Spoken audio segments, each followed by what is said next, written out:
Uma boa noite, paz do Senhor Jesus. Nós vamos hoje dar continuidade à nossa leitura bíblica. Nós estamos aqui no Salmo 43, são 5 versos e vamos ver o que o Senhor reserva para nós neste salmo. A oração para que seja restituído aos privilégios do santuário. Faze-me justiça, ó Deus, e pleiteia a minha causa contra a gente ímpia. Livra-me do homem fraudulento e injusto, pois tu és o Deus da minha fortaleza. Por que me rejeitas? Por que me visto de luto por causa da opressão dos inimigos? Envia a tua luz e a tua verdade, para que me guiem e me levem ao santo monte e aos teus tabernáculos. Então irei ao altar de Deus, do Deus que é a minha grande alegria, e com harpa te louvarei, ó Deus, Deus meu. Por que estás abatido a minha alma, e por que te perturbas dentro de mim? Espere em Deus, pois ainda o louvarei. Ele é a minha salvação da minha face e Deus meu. Estudando a palavra do Senhor, nós lembramos que o Salmo 42 e o Salmo 43, algumas pessoas acreditam, estudiosos, que eles eram só um salmo. Não se sabe por que ele foi separado. Devido o Salmo 43 ter menos versos também, é uma continuidade da fala do Salmo 42, é por isso que eles acreditam que esse salmo era um só. Bom, vamos lá. O exilado aqui que escreve esse Salmo 43, ele pede para que Deus venha o justificar diante de seus acusadores e ele queria ser salvo daquela gente ímpia, porque aquela situação estava fazendo mal sobre ele, estava causando peso, estava causando dor, ao ponto dele achar que ele estava sendo esquecido por Deus. Ele tinha Deus como sua fortaleza, mas aqui no verso 2 ele pergunta: por que me rejeitas? Por que eu ando de luto por causa dos meus inimigos, devido à afronta que ele estava enfrentando desde o Salmo 42, onde está o teu Deus, onde está o teu Deus? Ele começa a acreditar mesmo que ele está sozinho. Mas quando vem o verso 3, ele pede algo para o Senhor que nós deveríamos pedir sempre para Deus. Envia a tua luz e a tua verdade para que me guiem e me levem ao teu santo monte. Quando ele fala de luz, ele está querendo aqui dizer para que o Senhor venha trazer clareza no caminho dele. E que venha a verdade quando ele fala, envia a tua luz e a tua verdade. Quando ele fala em verdade, ele pede para que o Senhor, além da clareza do caminho dele, que o Senhor viesse dar a direção certa. Porque muitas vezes nós temos até clareza das coisas, mas para pensar quantas vezes a gente erra no mesmo caminho. Porque nos falta verdade, nos falta a direção correta, né? Então aqui ele pede esclarecimento no caminho, mas a direção certa. Então nessa noite o que eu aprendo aqui em alguns detalhes da palavra do Senhor, antes de você for fazer qualquer coisa nas suas orações, pede para que Deus venha te iluminar acerca de tudo, acerca de um passeio, acerca de uma decisão, acerca de fazer algo, um acordo com alguém. Peça para que Deus venha iluminar, trazer clareza nesse negócio e que a verdade venha a ser a direção certa sobre a tua vida, para que quando chegar lá na frente e você tomar uma atitude e se arrepender, você venha realmente reconhecer que foi falha de você não ter orado ao Senhor e pedido para Deus essas duas situações, a verdade e a luz no seu caminho. Mas ele pede para que essa verdade e essa luz? O que ele queria? Ele simplesmente queria chegar ao Santo Monte. E aonde era esse Santo Monte? Esse Santo Monte, eu procurando aqui as informações, era o Monte Sião em Jerusalém, a cidade que Davi designou como capital de Israel. O templo foi construído ali, como um lugar onde o povo pudesse orar e adorar a Deus. Então, esse levitas só queria chegar no determinado lugar, no lugar onde ele fosse se reunir com o povo para orar e para adorar a Deus.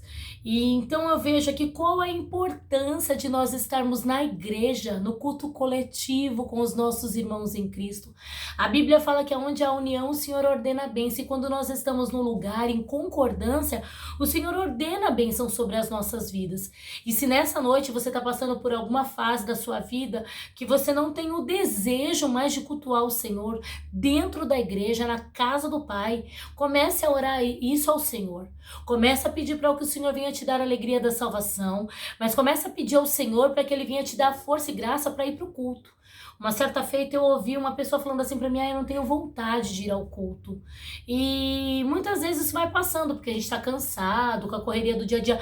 Mas quando aquilo começa a virar uma rotina na sua vida, como a gente não ter vontade de estar na igreja, onde Deus fala conosco, onde nós nos reunimos para adorar e bendizer ao nome do Senhor.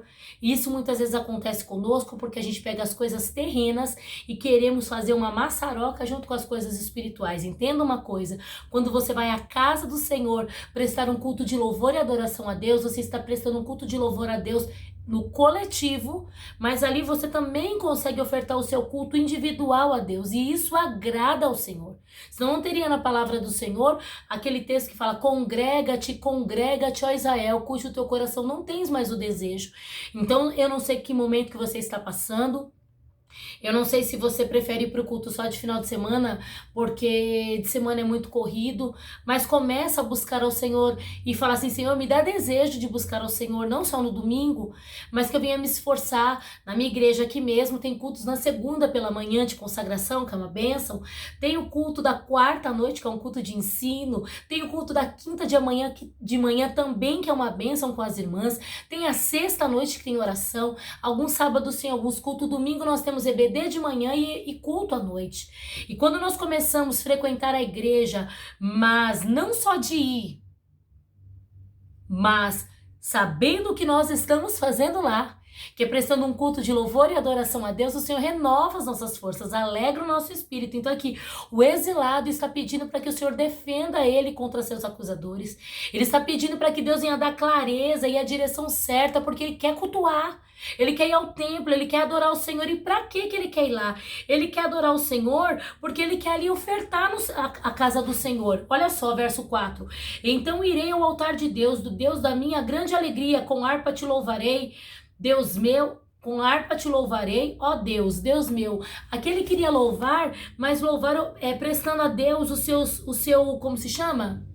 O seu louvor, mas entregando ao Senhor o seu sacrifício, porque eu estava estudando aqui, diz aqui, ó, que aqui, ó, ele não quer só exultar porque ele foi libertado dos seus inimigos, ele não quer só exultar porque ele está voltando à sua terra natal, o seu lugar ali de louvor e adoração a Deus, mas ele quer exultar o Senhor pelo privilégio de visitar o altar de Deus e lhe oferecer sacrifícios em louvor ao Senhor. É tempo, igreja, de nós voltarmos à casa do Pai. É tempo de nós voltarmos a cultuar na igreja, na eclésia, junto com os irmãos em Cristo.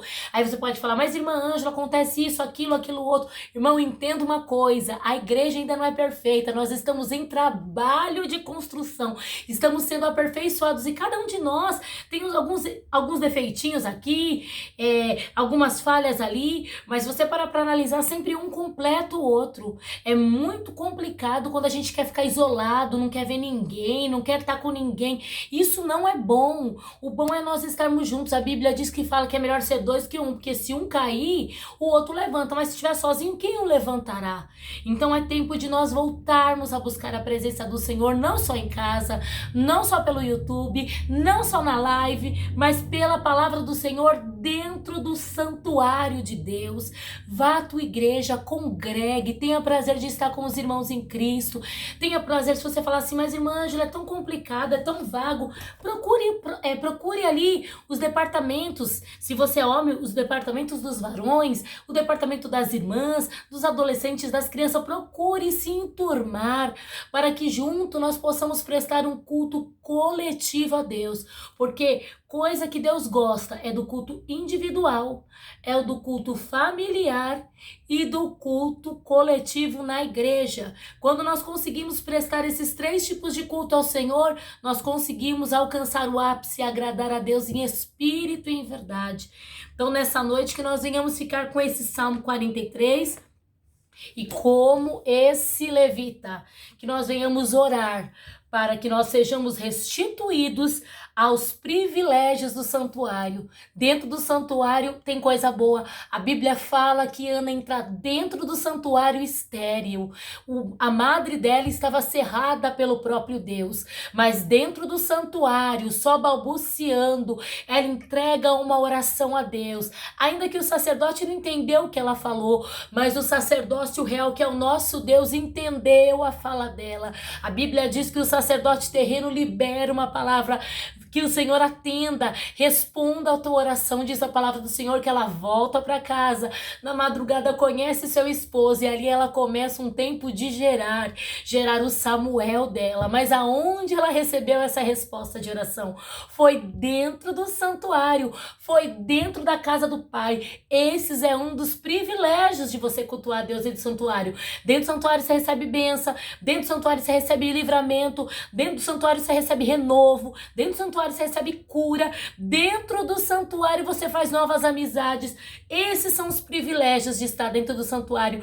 Então, se você estiver cansado, enfraquecido, ore ao Senhor: Senhor, me dá graça, me dá força para mim estar dentro do santuário, para te entregar um culto de louvor e adoração a Deus junto com meus irmãos, e assim como Ana, eu ter a minha resposta e vivê-la ela sobre a face da terra. Que Deus em Cristo te abençoe, a paz do Senhor Jesus, e eu te espero para logo mais para o Salmo 44. Fica com Deus!